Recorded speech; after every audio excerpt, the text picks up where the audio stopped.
And so we meet again, and the first week begins. There is a written announcement below this video, but I want to discuss some aspects that I mentioned in that written part and discuss them in a little bit more depth to help prepare you for what is coming this week. I'm not going to go into the assignments that are due, but I do want to touch on how we define myth and the concept of archetypes. Now, as for the definition of myth, there are different mythologists alive now and from the past who have defined and discussed and analyzed myth, but have defined it differently. Barry Powell says that we need to be very careful to separate myth and religion, but Joseph Campbell, who is one of the best known mythologists in the world, said we can't do that. Myth and religion are entwined. And I agree with Campbell in this. Myth is not religion, but they are the underpinnings of any religion. And if a person studies religion, there are always myths that tell the stories, the sacred stories of that religion, explain things, and so on. So when we come to defining myth, there is no one definition. And even the people who deeply study mythology differ about the explanation. For example, Robert Graves, who was also a renowned mythologist, said that the tales of the heroes, such as Hercules, he said they weren't myths. And his definition of myth was different from Campbell's, different from Powell's. And if we all go all the way back to the first modern person who coalesced the myths of different cultures and talked about them, it was Sir James Frazer in The Golden Bough. And he talked about myth probably more like Campbell does, but definitely not like Powell, and did not talk about myth. I won't say that he definitively defined myth, but he discussed it in ways different from Robert Graves. So when you begin to look at the definitions of myth, you will see that they are broad, they can be narrow, people disagree about it. And so how do you find myth? How do you define myth? And that is one of the things that we will be discussing in the first discussion. I was rather redundant, discussing in the first discussion. So leaving that kind of open, I want to touch on archetypes. Now, archetypes are the commonalities that we find in myth. They are also visual images. I'm going to post a PowerPoint lesson on archetypes that discusses some of these. But for example, the swastika. When I say swastika, most of you immediately thought of Nazi Germany. But the swastika far, far, far predates Nazi Germany. It goes back to China, India, pre-Columbia America. And so that swastika being found in so many places all over the globe in different eras with people who did not have direct contact makes it an archetype, an image that is recognized and used in diverse cultures, locations, and eras. Now, there are different theories for why archetypes exist. And going back, let me give you an example of an archetypal myth. And we're going to study creation myths next week. And when we study the creation myths, we will see that the creation myths from all cultures and religions have the same elements.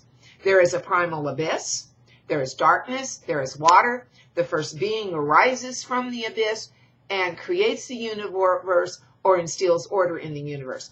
Not all myths have all of these elements, but they have some of the same elements. So why? And that is where the theories come in. Other people had noted the commonalities in myths going back for a very long time. In fact, there is a hymn to Isis from Egypt, and it says she is known as Astarte in Phoenicia. She is known as Demeter in Greece. So even way back when, people recognize the commonalities of deities in other tales. Modern times, Carl Jung was big on myth, and he analyzed myth, and he studied myth, and he coined the word archetype. He also used other words to describe these commonalities, but archetypes was the term that stuck. And he began to to search for a theory for why archetypes were so prevalent and how they arose. Jung theorized that they are embedded in our psyches, that every human is born with the imprint of these archetypes. I like that theory, but it simply cannot be proven. He said that they became embedded in our psyches because they were elements that occurred over and over and over in our early history. Again, I like Jung's theory, but it just can't be proven. Other theories that exist, the other biggest one is the dispersion theory, and that is there was a central civilization, and they had these myths, and as people left and spread out and dispersed all over the globe, they took the myths with them. And as they went into different topographies, had different experiences, the myths changed over time in detail. So going back to the creation myths, in Norse myth, the primal abyss has fire on one side and ice on the other, because in the Norse lands, you have volcanoes and you have glaciers. So the creation myth changed in order to fit the geography of that land. Now, I like that myth too, and I think it probably has more foundation than Jung's theories, but we have not found any central civilization. Yes, we have the Greeks, yes, we have the Mesopotamians, but those myths were in place before Egypt became a civilization. They were in place before Sumeria arose. So until we can find a central civilization, this has merit, but not as much merit. Did nomadic people have those myths and spread them? Absolutely. Of course they did. So that has more merit, but the idea of a very, very, very early society that predates Egypt and predates Mesopotamia has not been established. I have to find my book. Let me see to find the author's name, because it is one of those. There we go. David Lewis Wallace and David Pierce wrote Inside the Neolithic Mind. And I think it was Williams that also wrote a book that came before this, and it was The Mind in the Cave. They theorize that archetypes are physiological based, and that it is our biology that gave rise to these archetypes. And one example is dreams. I won't say everybody has had the dream of falling off the cliff, but many, many, many people have. That is based on our biology, our physiological aspect, rather than something outside of us. I give less credence to this theory than I do to the other two, because while it can explain some archetypes, it can't explain how the dying and resurrected deity myth, which is extant in many, many, many cultures and religions, it can't explain that. How can our physiology explain the idea that a God died and came back to life? I don't see that. There are archetypal dreams, by the way, that I don't think are necessarily affected by our physiology, but more have become cultural. For example, many of us have had the dream of being caught naked in public. And psychologists have interpreted that dream as a fear of being not physically exposed, but being found out to be that we're unknowledgeable or we have a secret and everybody finds it out. And just about everybody has had the dream of flying. And the flying dream is very interesting because I've had many different types of flying dream. But many years ago, I had a flying dream where I was drifting upwards through this maze of wires, and when I got to the top, I was able to fly. And you're saying, so what, Gwen? Big deal. Years after I had the dream, I read an article that drifting between the wires or obstacles is often a common element in flying dreams. And I was like, whoa, wow, wow, wow. Quite interesting. So I'd be curious to know if any of you have had a flying dream where you've had those obstacles you've had to float up through. This book did, though, open something up to me that I'd never thought about before, and it does have to do with physiology. I have ocular migraines. They don't hurt. I don't get a headache.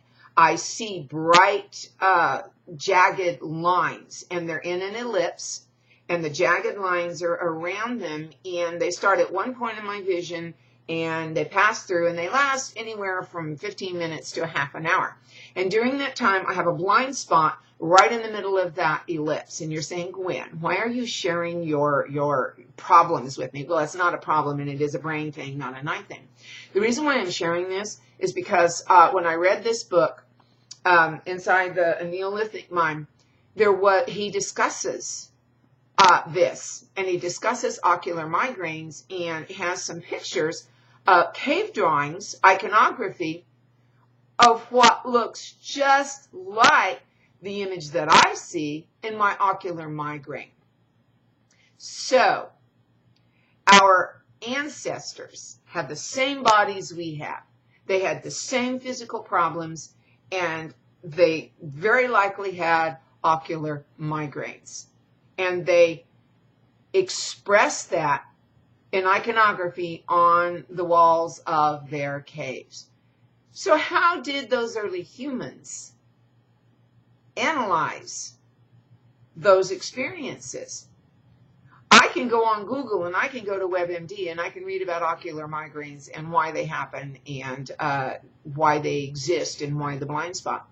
What did our ancestors think about that when they had them?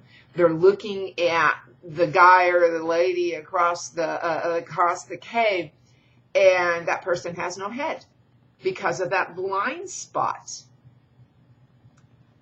That opened up a new realm to me, and perhaps that is one aspect of their theory that does hold true as the physiological aspect of archetypes. I am going to stop babbling and rambling. I hope that this helped enlighten you a bit. I will be posting supplemental lessons through the week about archetypes. We will be discussing them there is a quiz, and we will be discussing them throughout the term. So, if you have questions, if you don't understand, ask me.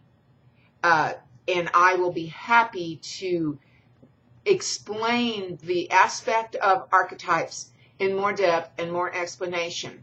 But just remember, they are common images and myths found in many cultures, in many places, in many different eras. And there are several different explanations for why these archetypes exist. I'm going to be quiet, read the announcement below if you haven't already, and welcome to the first week of World Mythology. Can you tell I'm excited? I love to teach this class.